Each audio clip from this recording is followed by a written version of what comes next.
chroniqueuse automatique. Je vous conseille de regarder ce soir sur France 5 à 20h55 L'enfant de tous les possibles.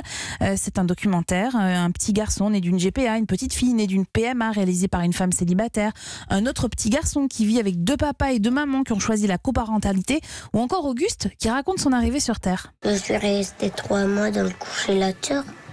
Après, on m'a pris avec les mains, on m'a regardé dans le microscope. Après, ils ont dit il est bien costaud celui-là.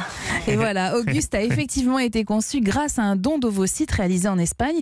Après plusieurs fécondations in vitro infructueuses et pris par la limite d'âge, c'était la seule solution qui se présentait à ses parents. Alors à chaque situation que décrit parfaitement la réalisatrice Lorraine de Bézieux, sont l'autre question existentielle, sont l'autre question éthique et juridique.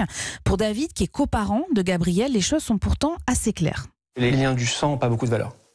Je pense que ils ont de la valeur de manière indirecte que parce que justement ils ont entraîné ces liens du cœur. Ça, c'est mon point de vue. Donc je pense que notre modèle il fonctionne très bien. On est des parents tous au même niveau. Et c'est pas la biologie qui fait la différence entre nous. C'est d'autres choses. C'est l'implication.